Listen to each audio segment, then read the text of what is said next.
Thank you for tuning in to the Victory is Greater Than Struggle, an ex-lesbian podcast with myself, your host, Jessica Newsom. Today, I wanted to talk to you guys about friendships across the divide. You have groups of people who are Christian or non-Christian and believe that homosexuality is sin, that it's wrong. Then you have groups of people who are Christian or non-Christian and believe that homosexuality is not sin. My question today is, can these two groups of people coexist?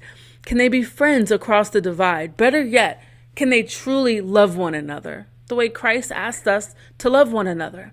Now, I think so oftentimes there's a stigma towards one of these groups of people.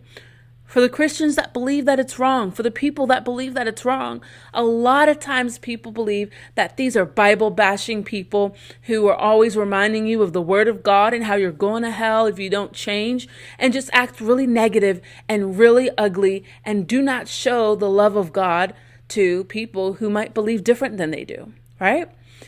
Now, I have encountered people like this. People like that pushed me away from Christ. I always kind of thought, well, if that's what Christianity looks like, if that's what Christ looks like, because you say you're a follower, then I don't want that. I don't need to be Christian. But I've come to learn that people do not necessarily represent Christ because we're flawed and we're broken and we're messed up, right? Hopefully we're all trying to walk it out to where we become more like Jesus, to where our daily lives exude Jesus in everything that we do, but we fall. Does that give us the excuse to act ugly? Of course not at all. But we are human. And so what I realized is that, yes, we totally can be friends across the divide. But I think it takes a level of maturity. It takes a level of maturity to agree to disagree, even on big topics like this, because this is someone's lifestyle. It's not small disagreements. This is a big disagreement about lifestyle choices. And I totally understand both sides of the spectrum because I've been in both sets of shoes. I have been the LGBTQ that says, well, if you can't accept me for who I am because I didn't choose this, and you think I'm going to hell, how can you truly say you love me? It doesn't make sense. But I've also have become the Christian where God delivered her from homosexuality, opened my eyes and showed me this is not the lifestyle that God has for me and that there is freedom from it. And I get it. So what I have noticed is that the maturity level of people plays a big factor in it. I have friends who believe various different things that don't necessarily line up with my viewpoints. That's fine.